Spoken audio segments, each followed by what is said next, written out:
Okay, so this is video 2 of the agriculture unit. So we're picking up, this is about slide 30, so this is going to be video 2 of 2. So if you look at soil erosion in the U.S., we've actually done a fairly decent job of cutting it down since 1985. We've decreased it by about 40%. There's a big push in the 80s. One part of that was the Food Security Act, the Farm Act. And farmers received a subsidy for letting land lie fallow for a few years and then replacing it and allowing that replenishment, that renewable resource of soil to go back into the land. So that is still continuing today. If we're looking at desertification, that's not so good at this point, at least worldwide. About 10% or more of the world's land has lost some of the productivity. A lot of it's human activity, increased drought, or the degradation of the topsoil. So these are all your issues right here. Oh, sorry, hang on, let me go back. Okay, so these are all your issues right here that you want to look at: the overgrazing, deforestation, salinization. So these are the stuff that you should list when they're talking about what is degrading the topsoil, what's happening with desertification.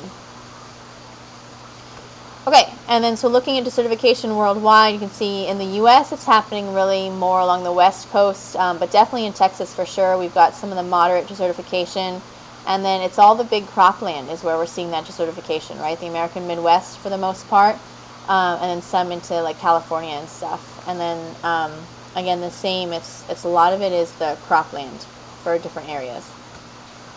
Okay, salinization is just increasing the salt content. Nothing complicated there. So if you're irrigating a lot, that causes salt buildup in the soil, and so that can cause waterlogging of the crop plants, and we actually have to watch that in our aquaponics system because we don't want too much water to be moving through and causing those the root systems to be lost, not able to get the nutrients. So the stuff that we can do to counteract degradation is change the way that we're watering is one of the big things. So all of these irrigation methods are all ways that we can water our crops that will not cause as much erosion, will not cause as much salinization or desertification. So you can do that center pivot. That's the conventional one that allows 80% of the water input to reach the crops. Gravity flow, so you're going down into irrigation ditches. The drip irrigation, and this is one of the big ones. So one of the best ways is this drip irrigation right here. And so that raises efficiency by 90 to 95% and reduces our water by up to 70%. So that's a huge one, is a drip irrigation.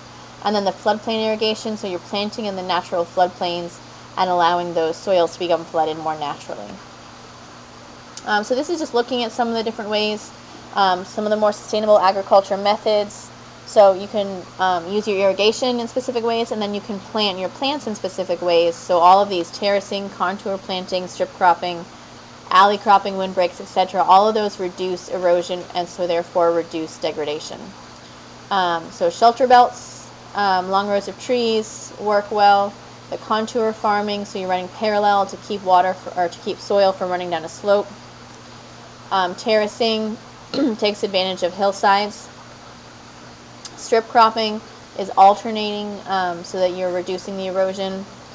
And then cover cropping or alley cropping, so several crops planted together within alleys, within inside trees, helps to prevent evaporation. So all of these help to conserve the farming.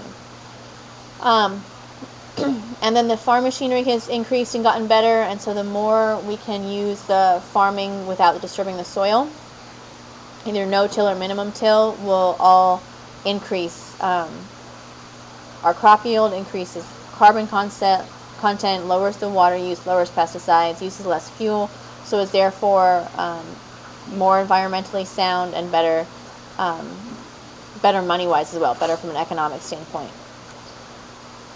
Okay, so if we're moving into food production, so moving away from soil and into food production, a lot of this we've talked about already, you've seen in Food Inc. So just to kind of summarize it and give you the basic trends, we're looking at about 80% of the world's food supply right now is industrialized.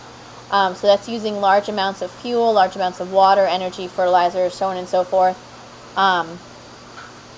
We're looking at plantations in the tropics for the big cash crops, and then the American Midwest for the big corn and wheat and stuff like that. But corn is one of the big ones, corn and soybeans. So the Green Revolution happened in the 70s, and it was the use of high yield grains, pesticides, fertilizers, and stuff like that.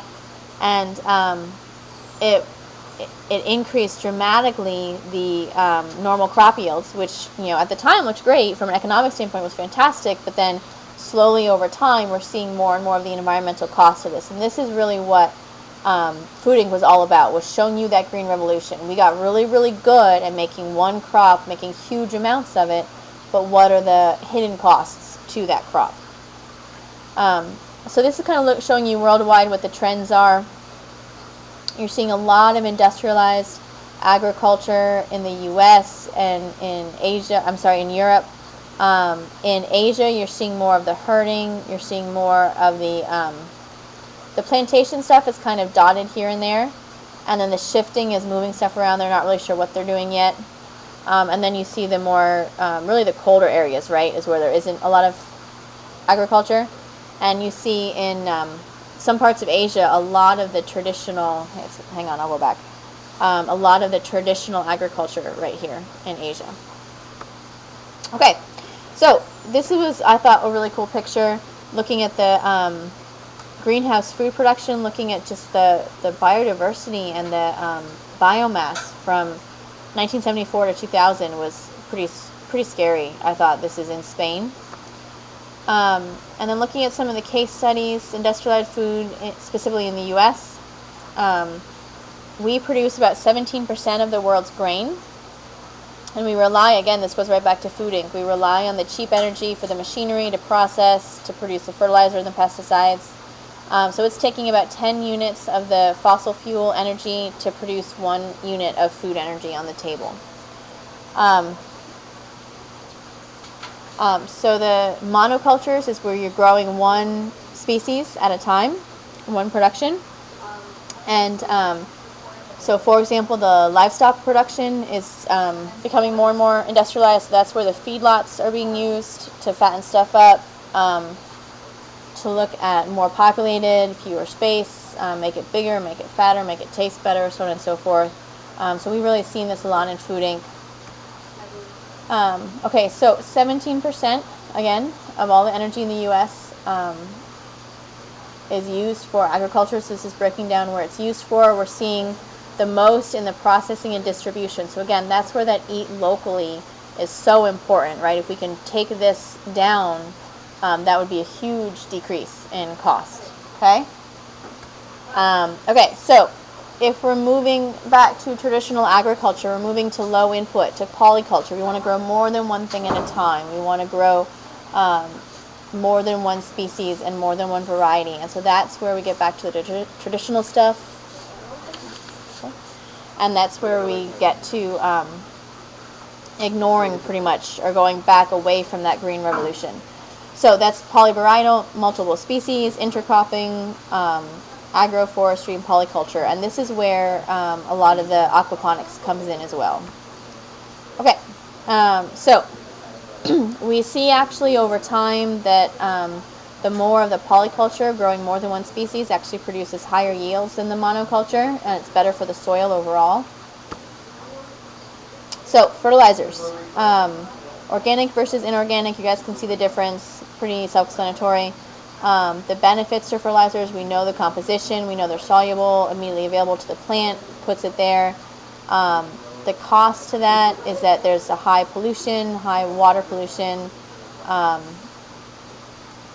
and then it leaches away really quickly. So the organic fertilizers tend to be a lot better than the inorganic fertilizers. And then hydroponics, you guys know what that is already. That's what we've been working on all year. The aquaponics is adding the fish in. And we just talked about that.